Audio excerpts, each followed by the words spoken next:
We are on a mission to create England's World Cup song for World Cup 2026 in the US of A. Now in part one, if you want to go and watch that, there's a link here somewhere. You can see how I created the song from scratch. I did all of the guitars, the bass, the drums, and then took absolutely ages doing the lyrics. Now, luckily, you get the edited version. I had to go through hours of trying to get it done. But I did. Then I sent it over to Michael, who has done some singing, and he sent that back over. Then I spent some time putting together a mix, and we've created the final song. It's called When You're England, and the band is Box to Box. If you're a football fan, you'll get the reference. If you're not, Box to Box. In this video, part two, I'm going to talk you through how I mixed it all together. There's some of the choices that I made, some of the things that we put in extra, some of the things that we took out, and I'm going to talk you through the process. So let's get straight into it. Come on, England. So let's start from the very beginning. If you remember in the last video, what we did was we ended up with sort of a crude sort of structure.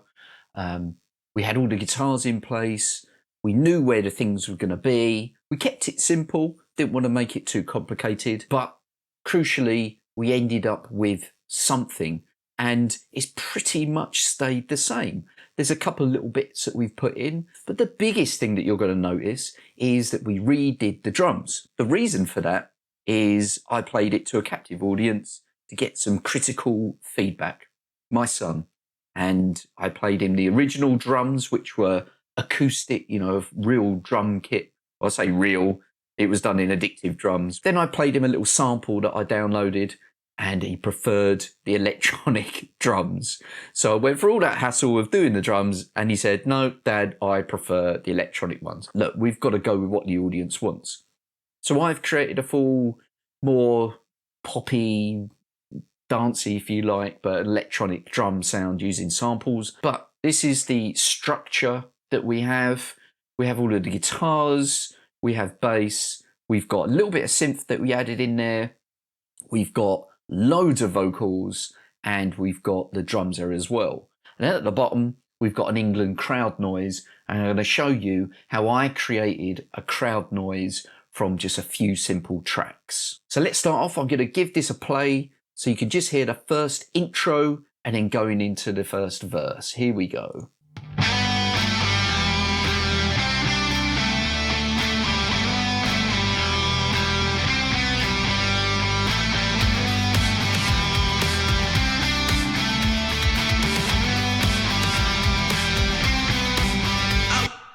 So, little tease there. Thing you're going to notice there is those drums. Yeah, pounding big electronic drums. Look, we want this playing everywhere. We want people to have fun. Let's give them what they want. Before I continue, I should say I use Cakewalk, and pretty much all of the plugins that I use are from Slate Digital, the Slate Digital plugin pack. Now, if you're getting into this, if you're new to all of this sort of thing, you're wondering what are plugins, what's this, what's that, trust me, there are tons out there, and there's loads that are free, which are really good as well. But I felt that I made a turning point all those years ago when I signed up for a full pack. You've got Slate, you've got Waves, pretty much, they've got all the goodies in there that you need, and they're constantly updated, and they're at such a high level that, you're never going to need anything else. So that's why I use the Slate Digital.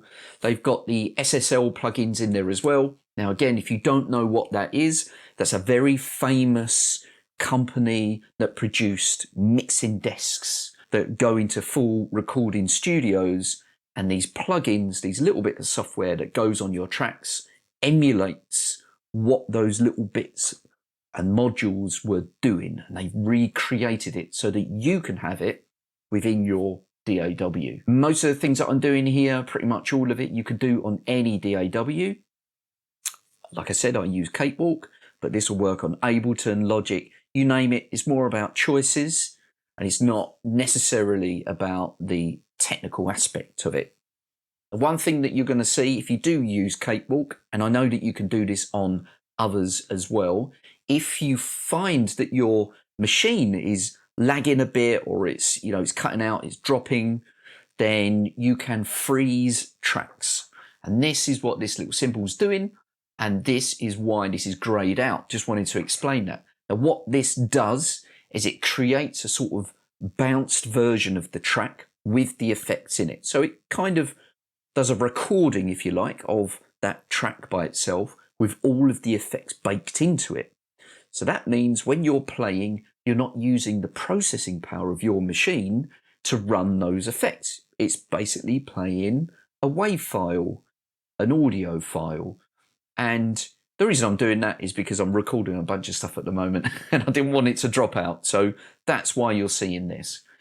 So we've got our first track here, which is the main riff, obviously. So I'm going to solo this. Again, I'm saying it for all your newbie guys out there. S means to solo it. Solo it means that only that track is going to play. Simple as that. So let's play this so that you can hear just the riff by itself.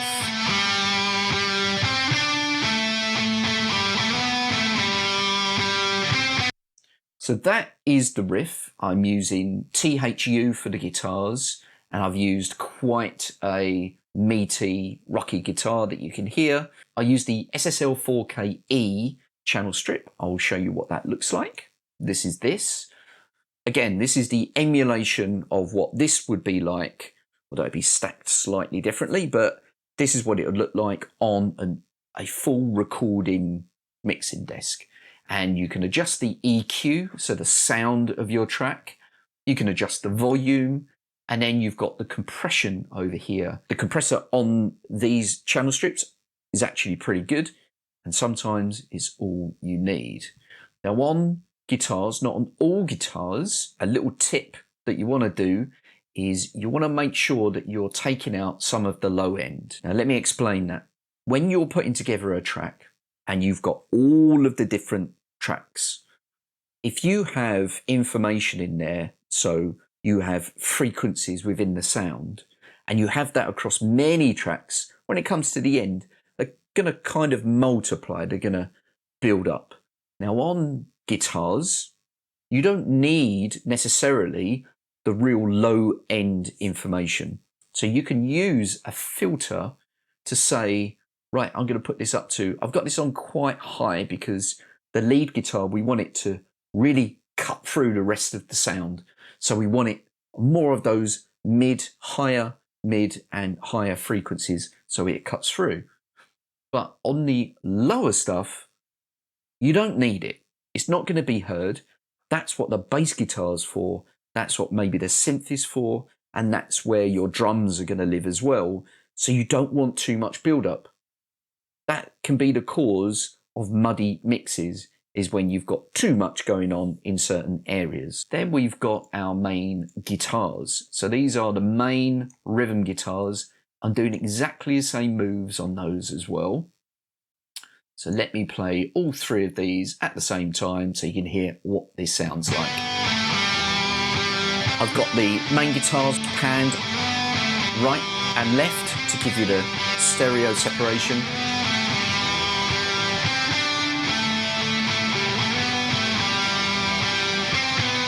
And then we're going to go into the verse.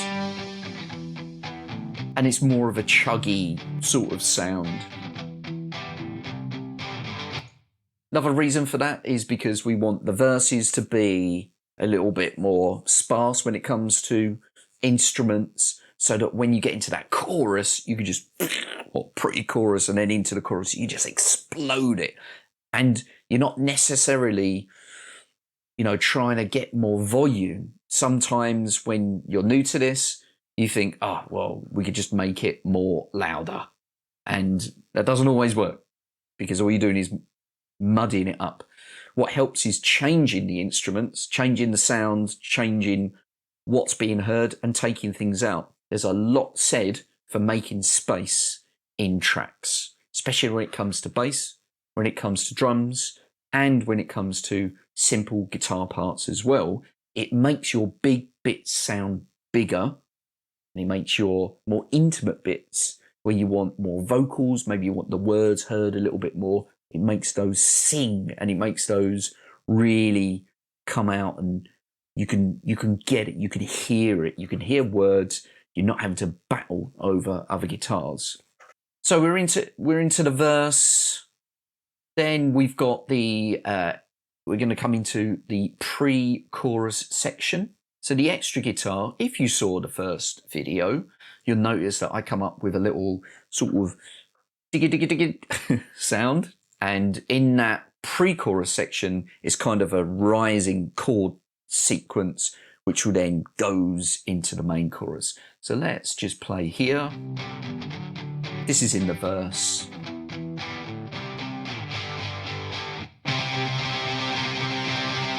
And we've got this little chuggy guitar part.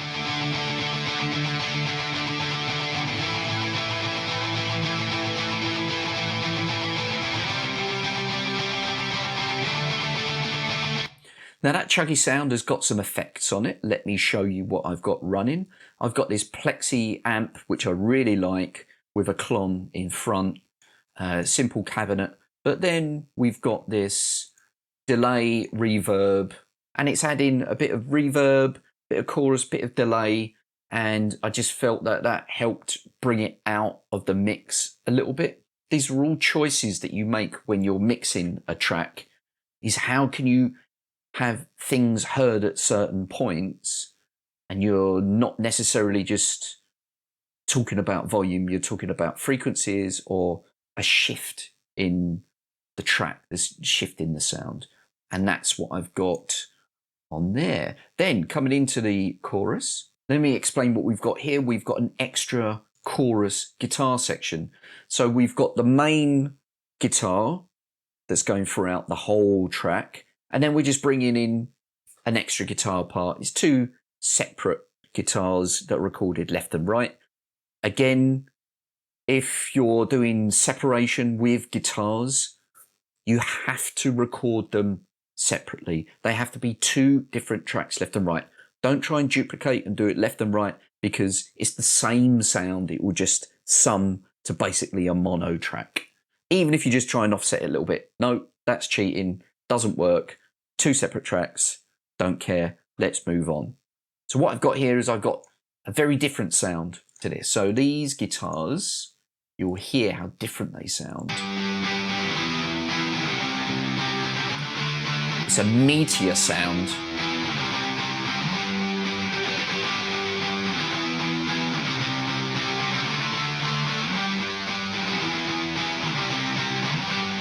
I'm using quite a heavy duty amp here. It's a, a lead sort of amp. So it's giving quite a bit of juice. And then this is just a gate and an expander. It was helping me because I had the gain turned up quite a bit, and it just needed a little bit of help on there, a little bit of compression and stuff. But on the channel strip, we're pushing some frequencies quite high.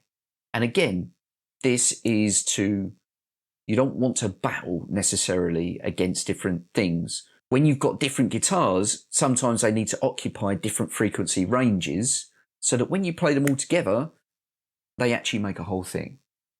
And this is where you experiment.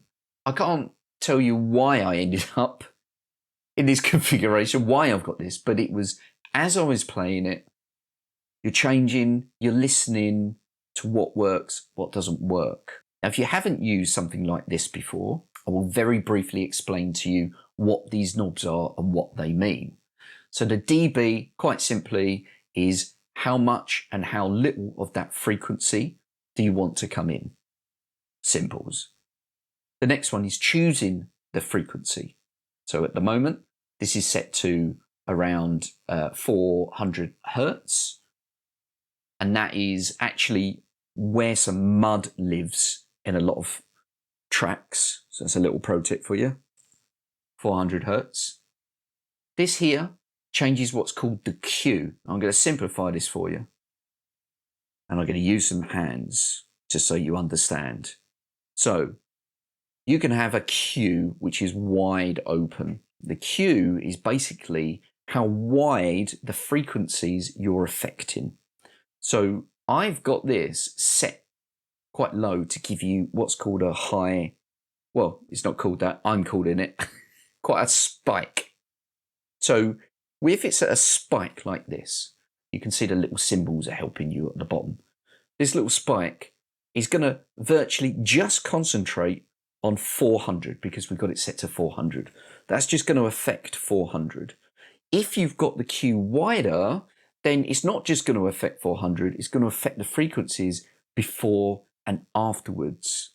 So you have more of a general area that you're affecting.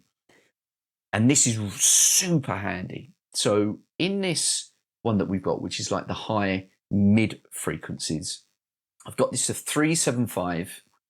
This is sort of a higher end of the guitar, not the absolute high, but it's the higher end. I'm jacking this up by 5 dB. That's the volume level, the amount that you're bringing it up. But I've got this so that the Q is kind of wider. So it's not just going to be affecting 3.75, so 3,000, that is actually, 3,750. It's going to be affecting the frequencies before and after. All I'll say to you is if you're doing this, play a guitar, put it on loop, twiddle around with it so that you understand what it does. Same with the compressor as well. And this could be on any plugin. Twiddle around with it, see what it does so that you understand.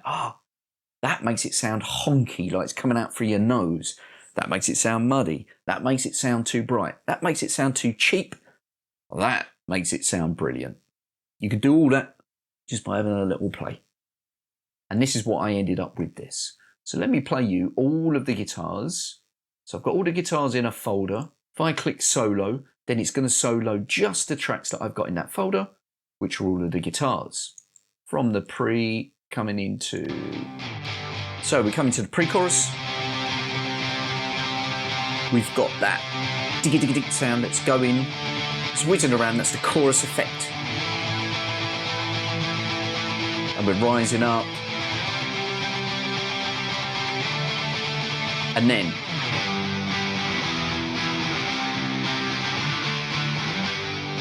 if I drop these out, bring them back in.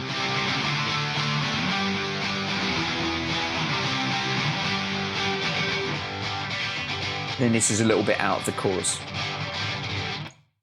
There we go. Simple as that. Now, one other thing you might have noticed, you little hawk-eyed people out there, is we've got a guitar verb. So I've got all of the guitars going into a reverb. And I quite like using this Sound Cities reverb plugin. It basically replicates the Sound City studio that many famous bands have recorded in, lots of 70s stuff, a lot of 80s stuff as well. And it can give like a room sound. And I've got all the guitars going into there. And what that does is it just helps to sort of keep it together. So it sounds like it's in the same room. You can get away with this. You can do exactly the same thing with any reverb plugin. It just takes a little bit of tweaking so that you can get how it sounds. But even if you don't want a reverby guitar sound, I suggest having a reverb track that you can put all of your guitars through so that they sound like they're in the same room. Even if it's just a little touch, it does make a difference. Definitely. So that's guitars. So before I move on to the bass, one thing I do want to say, and you can see at the bottom here, this is sort of what we've got on the console. So this is, where you turn the volumes up and down, and you can change the panning, and this is, what a mixing desk looks like. I do have all of the tracks routed through to what's called a stereo bus, and sometimes they go through to their own group. And I'm going to explain why that's important. So you've got your separate tracks that you do effects on, but there will come a time when you want all of those things to have something on them, or you want to affect them all at the same time rather than doing them individually. And you do that by using what's called an aux group or you put them through a stereo bus. And those stereo buses are the final stage before it goes through to the very, very last thing, where all of the tracks are going to meet up together and they're going to play all at the same time. And here's something that I do with bass. So with the bass, I always have the DI bass, so that's just the bass that's gone straight in, and I have a amplify bass, so that you get a clean sound and you get a dirty sound, because we all want a bit of dirty bass, obviously. Now this is the way that I do this. So this is the bass amp. I've got a simple EQ plugin on this. You can use any plugin, it doesn't matter. I roll off the bottom of the bass. You might be saying, I thought you want the bass to sound bassy. Yes, I do. But I want to control that bass. So the reason I'm doing this is because I don't want the sound from the amp to have too much of the lower frequencies. I want more of the lower mid and the higher mid stuff, and I want to control that. So you're not going to get anything low that's coming out from there. But then I've got the DI, which is just a straight up bass going in, and I've got it going the other way, so that it's just giving me all of the low frequency stuff. Here you can see this little nubbin here. What this is doing is something else which is linked to the kick drum. Every time the kick drum plays, that is going to knock down that frequency at around about 50 hertz. Now, a kick drum, sort of the main fundamental sort of sound of a kick drum, is going to sit anywhere from about 50-ish up to about 70 hertz. That is that punch that you're going to hear. Now, you want that kick drum to kick through. And on this song, we really want that kick drum to come through, especially as we've got an electronic thumpy sound. So what this does is every time that plays, it sends a signal and it dips down. Oh, and then I should say, this all goes into a group. Point of me saying that is both of those tracks go into a group, and then I'm doing a little bit more controlled mixing on that group. So let's play this. So this is the bass with it all playing. You can hear there's low in there. You can hear some quite high stuff as well. Using my rubbishy £70 bass that rattles.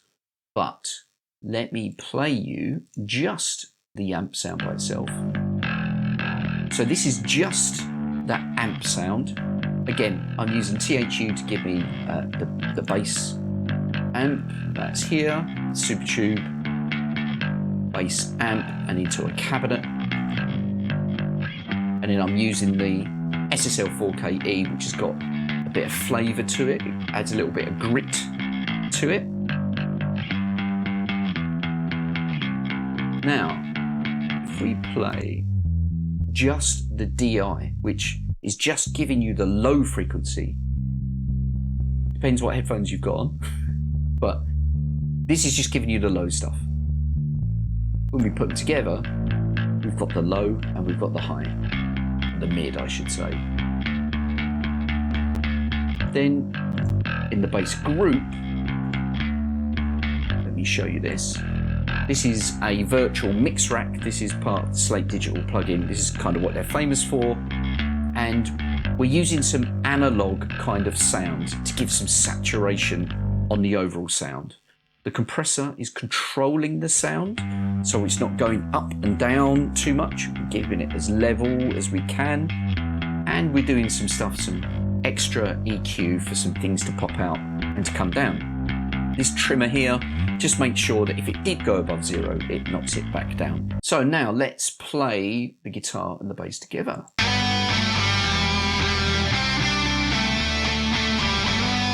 Got it left and right, you can hear the bass down the middle.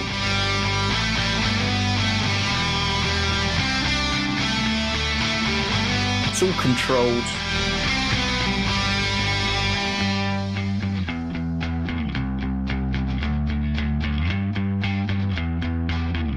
Now, what do I explain? The bass on this, I've actually got it probably higher and a more frequency octave higher as well than I normally would. And that's because I wanted the bass to kind of drive the song because we've got this big beat that's going along with it. This here is a synth. Now, so you think that I'm being paid by Slate Digital or something. I'm not. But part of their package, they have a really great synthesizer. I'm going to show you this now because I've added some synths in. It's this Anna synth. It's a real analogy sounding synth. There's so much you can do with it. It's insane. And there's loads of presets already in there and you can muck around with this as much as you want. And some of it just sounds really, really good. So what I wanted was I wanted some kind of synthy sound that goes in the pre-chorus and in the chorus itself. Not overbearing, not too much, but it just needed something to add a little bit of extra meat to the bone. Turn everything else off. Let's just listen to this synth.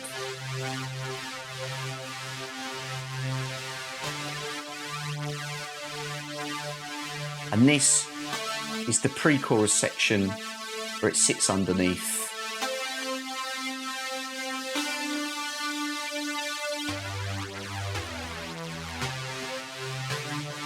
Very, very simple. It's not exactly Bach, but it adds something to it. But what I felt that it needed some chorusy stuff going on. Now this here, I think this is still free. If it is, you should definitely pick it up from Sound Toys. They're just brilliant plugins. And what this does is it adds a chorusy effect. If I play this, then you're going to hear, if I turn it off, so this is with it on, I turn that off. It's got sort of a chorusy to it, but it's moving. It's got actual movement to it. And that is when you've got kind of a dense mix and you've got a lot going on, with things moving around, it just adds that little bit extra. And it really did something. Before we get on to Michael's vocals, drums. Let's look at drums. So Sitala is this plugin that I use. I don't know how I came across it. It was somewhere, and it's the most simple thing ever. But for my brain, this helps me to understand what we're doing with drums. I do quite a bit of work with electronic music, dance music and stuff, and this just helps me keep things organized. And these are all of the samples. Let me explain how it works, just in case you're interested in taking a look. So all of the samples that you have are all on these pads, right? You can drag samples onto it if you've got them in a folder, or you can browse and use like an explorer to go through, and then you can go through them one by one and find what you want. You can pan this compression, you can change the shape as well, tuning and whatever else, all on there, and it keeps it all nice and simple. And then what I do is I've got a template where it basically splits out all of those pads that you saw on there into individual tracks. So each of these tracks that you're looking at here is actually coming from this. So you can see as I play, you can see the volume levels go up on that. And that means I can add effects and plugins to each of those tracks that are playing. Very simply, I used MIDI to put in what I want the drums to sound like. And they sound like this. Just some simple claps that are coming in. We got some reverb that's going on there as well.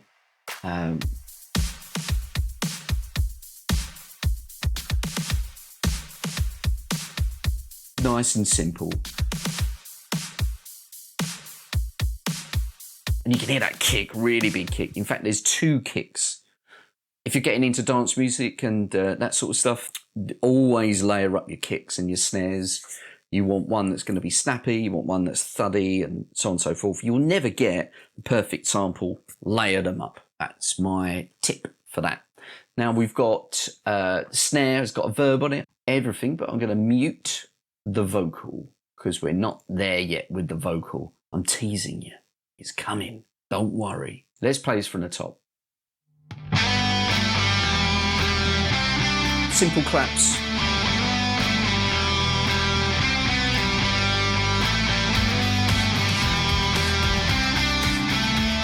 We've got some world in motion vibes. We've got some New Order vibes that's going on with this sound. That's what I wanted. Simpler when it comes to that verse section. You can hear that bass thudding. That bass dipping is helping that.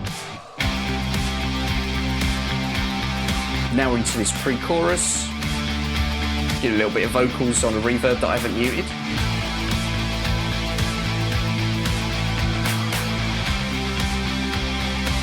And here we go. And there we go. That's the track, what it sounds like. So now let us bring in some vocals. So vocals, most important part, especially of this song. And we've got loads of stuff. We've got some ad-libs, we've got multiple layers, we've got little bits that he's shouting at. I think it sounds absolutely brilliant. I hope you do too as well. Let me explain what we've got. I've got the same plugins on all of the vocal tracks. The reason I did that, usually you'd go through and maybe you could just do it on one group, but there was a little bit of automation. Automation is essentially programming when you've got volumes and stuff that's happening on the track as it goes along. And some of the tracks sounded a little bit different. We just needed a little bit of control on those individual tracks. Let me explain the vocal chain that we've got on here. So to start off with, when you're doing vocals, you want to EQ the stuff that you don't want. Now there was some honkiness that was coming from his mic, so we've just taken care of that in these sections here. Now this isn't a one size fits all. It depends on the person that's singing, how they're singing, the equipment that they're using, how they're recording. But always, stage one, take out the things that you don't want. Because if you're doing any compression or any other effects afterwards, it will only amplify those frequencies and rather than fixing them. And you'd need to try and get them out later on, if that makes sense. So the virtual mix rack, I usually have all of these set up. We're using the Brit N, which is a Neve style preamp. I'm not going to bore you with it. It's a style of preamp. So it's the first thing that it comes into. Then we've got another preamp, but this can be used for drive. So you can give grit to a voice. Then we've got a compressor. Now this compressor here is a very fast one. And we haven't got it set too high. What this is designed to do is if there's anything way too high, then it will cut it back. Whether it's a shouty or a noise or whatever, it cuts it back quicker. Then the FG2A. This is a famous compressor called the LA2A and is designed, it's not designed for vocals, but it works really, really well on vocals because it's not ultra harsh. It's a little bit slower and it's what you call an optical compressor. Then this Revival module here is, again, it's more of an analog plugin and it adds a little bit of high, a little bit of low, a little bit of grit, a little bit of this, a little bit of that. Chuck it on, you'll know what I'm talking about. And then at the end is a de-esser. Now, if you've got someone that's a little bit essy in the way that they're singing, you may need to put a de-esser before this, after the first EQ and after. Luckily, Michael's recording wasn't like that, so we only need to do a little bit at this stage. But when you're doing de-essing, I suggest doing it in stages. Don't chuck it all on one, because otherwise they were found like they've got a lisp and it's rubbish. Then again, we've got another channel strip that's doing some stuff, and we've got a virtual tape machine. Now again, what this is doing is it's giving an analog flavor. Loads of different ways you can muck around with this. You can crank it to give you saturation, or you can use it just to bring it all together and give it a warmth, which is what I'm using this for. So do you know what? I think it's time. Let's play the vocals for you so you can hear what they sound like. If you remember from the first video, we did the lyrics. You heard my absolutely terrible singing. Now we've got some decent singing and it's bringing the whole song to life. We've got multiple tracks, as you can see here, and I'll take you through those. But first of all, let's take you out of the intro into verse 1, and you're going to hear the singing. Here we go.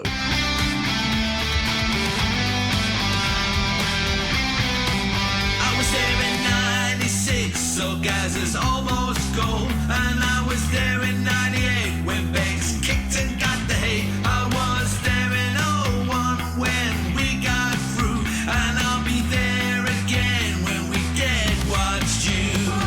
When we lose, when we lose, when we lose, when we lose, we go. When we win, when we win, when we win, when we win, we go. When we draw, when we draw, when we draw, when we draw, we go. When we lose, when we lose, when we lose, when we lose, we go. Oh, that's what it's like when you're England. Oh. There we go. That's the premiere with the vocals in. Let me talk you through a couple of things on this. So you've already heard how I did the vocal tracks, but you heard this section here where he's got the "We Go." So this is in the pre-chorus section. Let me play this. When we lose, when we lose, when we lose, when we lose, we go. When we win, when we win, when we win, when we win, we go. So I wanted those "we goes" to just to be massive. And the way that I did that is we've got these two tracks where he's doing the "we go," and they are going to their own group. Maybe it's easier if I show you down here. So we've got the "we goes," they're going into this group together, and then I'm using the "send" to go out to an aux track, which is where I've got the reverb. And that reverb is just a massive, massive reverb to give that, to give that sound so that you can hear it. We go. When we win, when we win, when we win, when we win, we go. When we... And it's just giving that massive stadium cheer sound, which is exactly what we're looking for. The chorus, we've got multiple tracks that he's done. We've got different sounds. If we play some of these that you can... Oh, England. Oh, oh, let's get it right. England. So some of these are kind of double tracking the sound. Others, we've got them so they're panning. Others, he does have some... He's singing, in a lower register.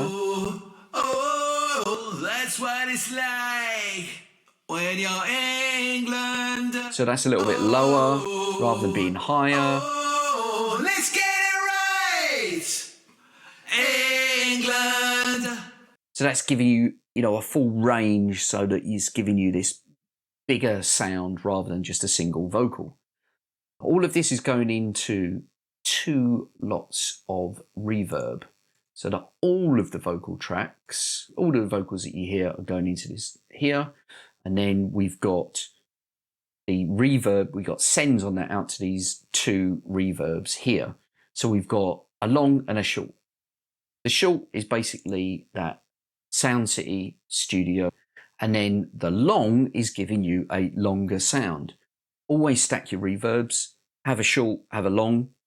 You don't, you can automate. So if you want to bring up the long reverb in the chorus, for instance, you can do that because you've already got it there.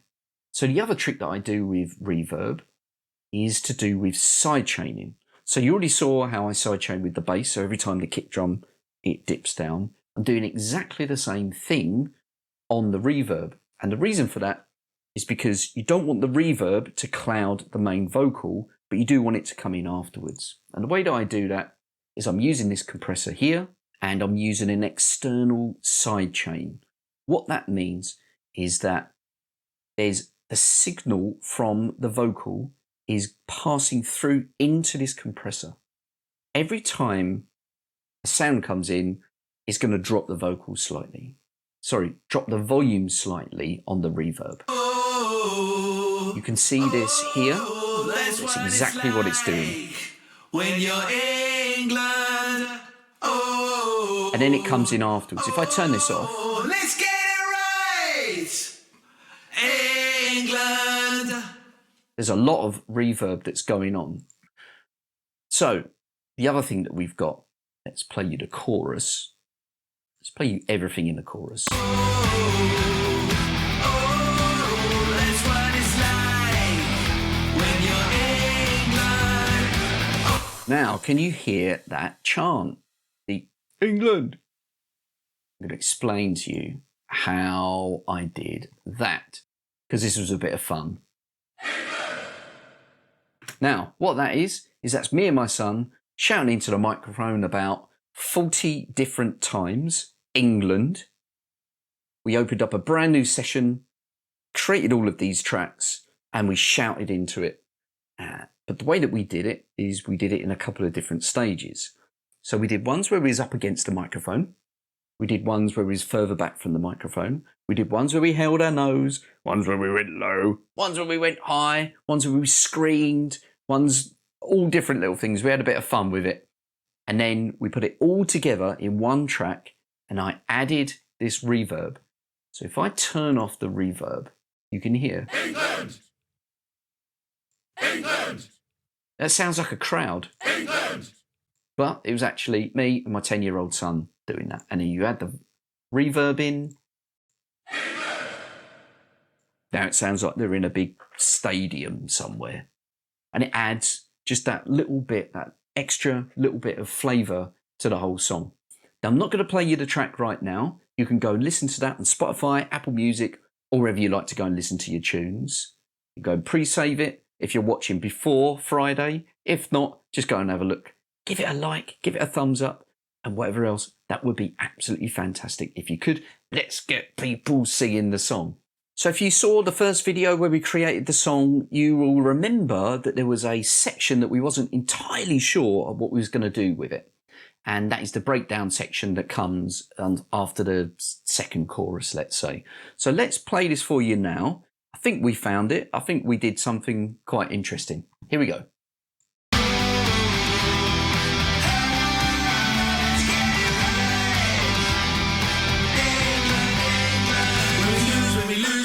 When we lose, we go. When we win, when we win, when we win, when we win, we go. When we draw, when we draw, when we draw, when we draw, we go. When we lose, when we lose, when we lose, when we lose, we go. Oh, oh, that's what it's like when you're England.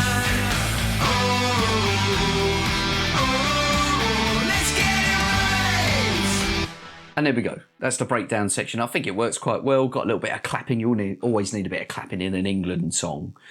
And that takes us into the outro of the track where we've got the solo, little solo-y bit where I played the national anthem.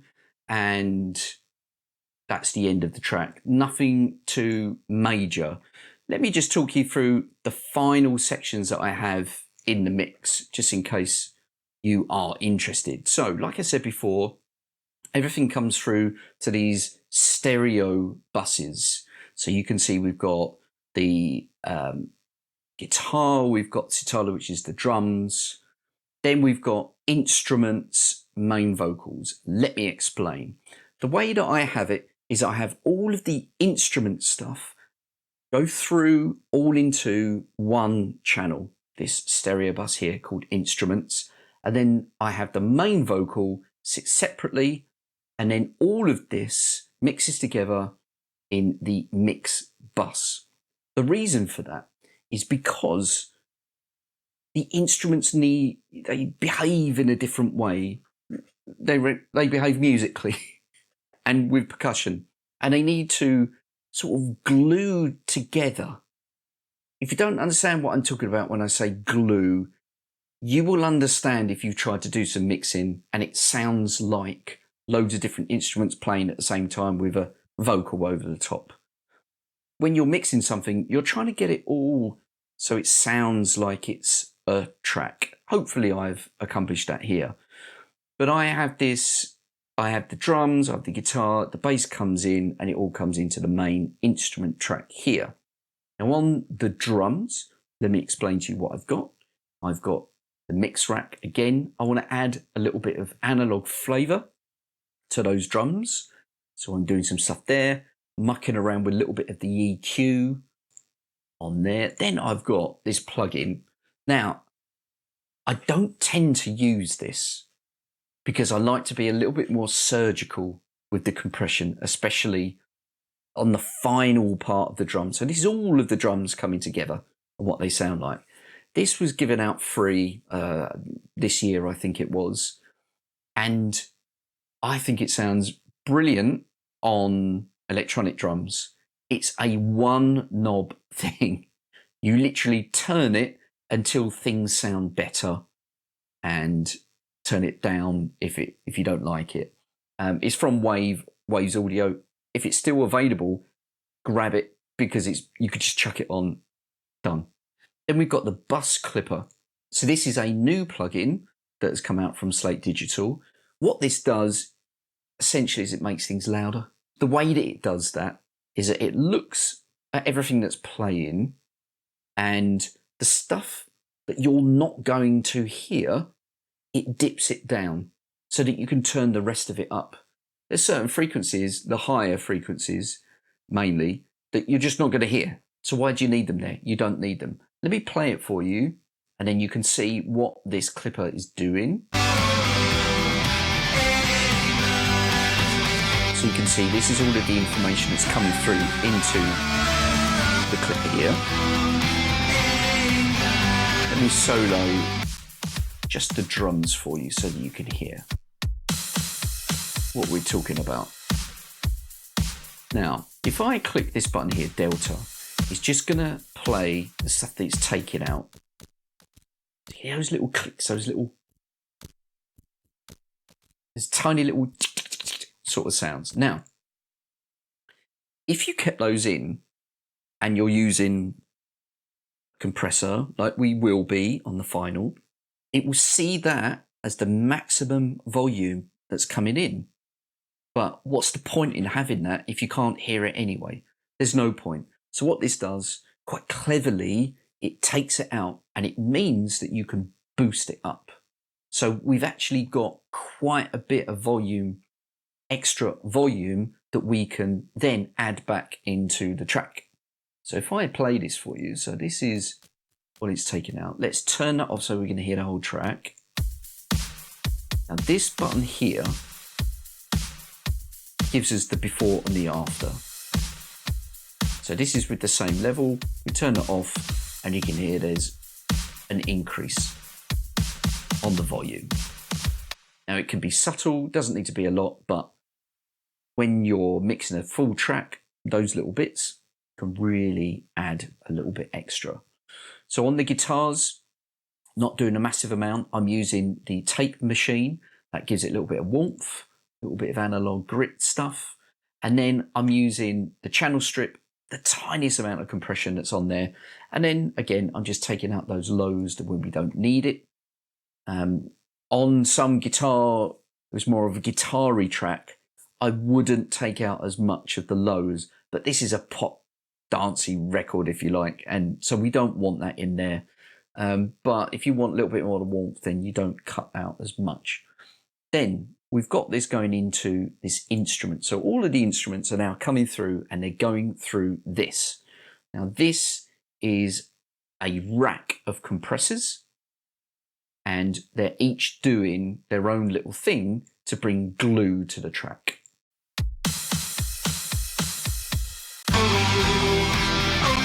Let me just play you the instruments. These are the instruments. Let me turn off this rack. So I've turned it off. Where have the instruments gone? Now, that brings it back. Now, it's not just a straight up volume thing. When you're doing compression, you should always make sure that the volume is sort of the same before and after because it's not just about volume that you're trying to get. You want the sound, but this does add something. And obviously, when I was mixing this, I had it before and after, but it definitely adds something. So the main vocals, small changes, but because we've got a lot of vocal tracks coming in, I wanted to make sure there's some extra compression. So these two compressors that I'm using here are slower optical compressors. And again, a little bit of de-essing at the end, just to catch the extras. Using a tape machine like I was before. A little bit of EQ that I just felt there was a little bit of extra mud needed to come out. A little bit of extra highs there. And then we're going into the main compressor of that that's controlling all of the sounds. You can see there.